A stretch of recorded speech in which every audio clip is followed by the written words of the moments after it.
तो आज हम बात करेंगे उपन्यास सम्राट प्रेमचंद के बारे में। प्रेमचंद का मूल नाम धनपत राय था और उनका जन्म 31 जुलाई 1880 को वाराणसी के नज़दीक लमही गांव में हुआ था। पिता का नाम अजायब राय था और वे डाक खाने में मामूली नौकरी करते थे। वे जब सिर्फ 8 साल के थे तब माँ का निधन हो गया। पिता ने दूसरा विवाह कर लिया, लेकिन वे माँ के प्यार और वात्सल्य से महरूम रहे। जब उनकी उम्र महज 15 साल थी तो पिता अजायब राय ने उनकी शादी उम्र में बड़ी लड़की से करा दी। शादी के 1 साल बाद पिता का निधन हो गया और अचानक ही उनके सिर 5 लोगों की गृहस्थी और खर्च का बोझ आ गया। प्रेमचंद को बचपन से ही पढ़ने का शौक था और वे वकील बनना चाहते थे, लेकिन गरीबी की मार के कारण उच्च शिक्षा प्राप्त करने का सपना अधूरा रह गया। प्रेमचंद को बचपन से ही उर्दू भाषा की शिक्षा मिली थी। हिंदी साहित्य के इतिहासकार बताते हैं कि उन्हें उपन्यास पढ़ने का ऐसा चस्का था कि बुक सेलर की दुकान पर बैठकर ही उन्होंने सारे उपन्यास पढ़ लिए और 2-3 सालों के भीतर सैकड़ों उपन्यास पढ़ डाले। 13 साल की उम्र से ही प्रेमचंद ने लिखना शुरू कर दिया था। शुरुआत में कुछ नाटक लिखे और बाद में उर्दू में उपन्यास लिखा। इस तरह उनका साहित्यिक सफर शुरू हुआ, जो उनके अंतिम समय तक उनका हमसफर बना रहा। आर्थिक तंगी और पारिवारिक समस्याओं के कारण उनकी पत्नी मायके चली गई और फिर कभी नहीं लौटी। वे उस समय के धार्मिक और सामाजिक आंदोलन आर्य समाज से प्रभावित रहे। प्रेमचंद विधवा विवाह का समर्थन करते थे और 1906 में अपनी प्रगतिशील परंपरा को जीवन में ढालते हुए उन्होंने दूसरा विवाह बाल विधवा शिवरानी देवी से किया। इसके बाद उनकी जिंदगी के हालात कुछ बेहतर हुए। अध्यापक से प्रमोशन होकर वे स्कूलों के डिप्टी इंस्पेक्टर बने और इसी दौरान उनकी 5 कहानियों का संग्रह सोजे वतन छपा, जो बहुत लोकप्रिय हुआ। प्रेमचंद आज़ादी से पहले के समय के समाज और अंग्रेजी शासन के बारे में लिख रहे थे। उन्होंने जनता के शोषण, दुख, दर्द और उत्पीड़न को बहुत बारीकी से महसूस किया और उसे लिखा, लेकिन अंग्रेजी हुकूमत को यह गवारा नहीं था। 1910 में उनकी रचना सोजे वतन के लिए हमीरपुर के जिला कलेक्टर ने तलब किया और उन पर जनता को भड़काने का आरोप लगाया। उस समय वो नवाब राय के नाम से लिखते थे।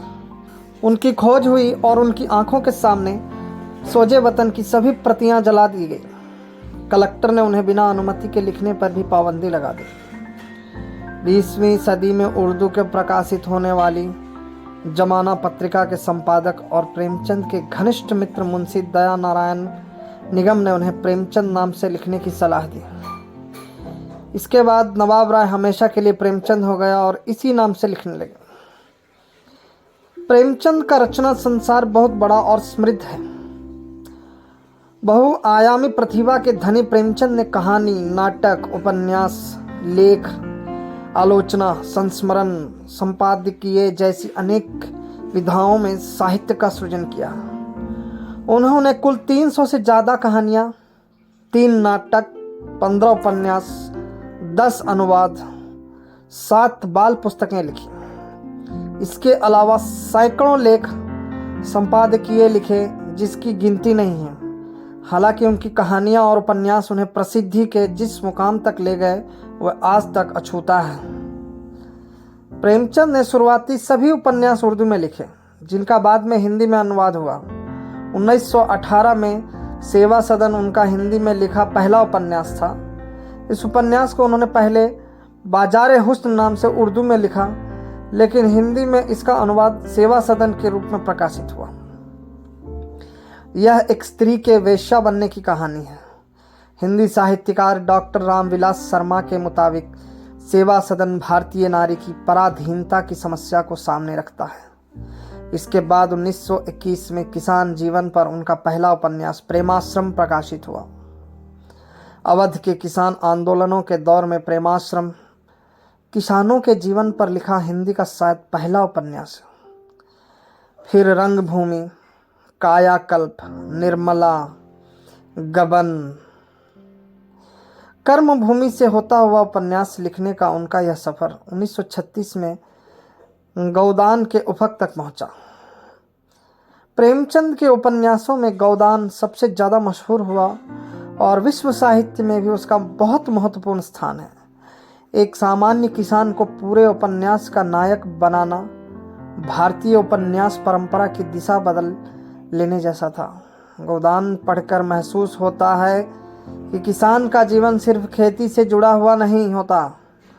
उसमें सूदखोर जैसे पुराने ज़माने की संस्थाएं तो है ही, नए ज़माने की पुलिस, अदालत जैसी संस्थाएं भी हैं। यह सब मिलकर होरी की जान लेती हैं।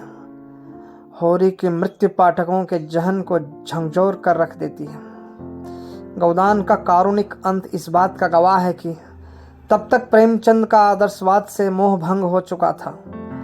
उनकी आखिरी दौर की कहानियों में भी यह देखा जा सकता है। जीवन की आखिरी दिनों में वो उपन्यास मंगलसूत्र लिख रहे थे जिसे वो पूरा नहीं कर सके।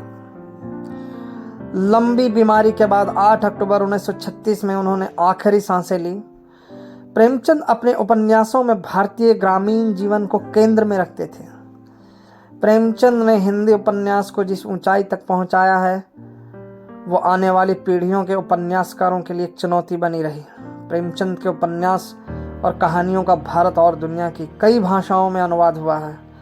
प्रेमचंद हिंदी साहित्य में एक मील का पत्थर है और बने रहेंगे।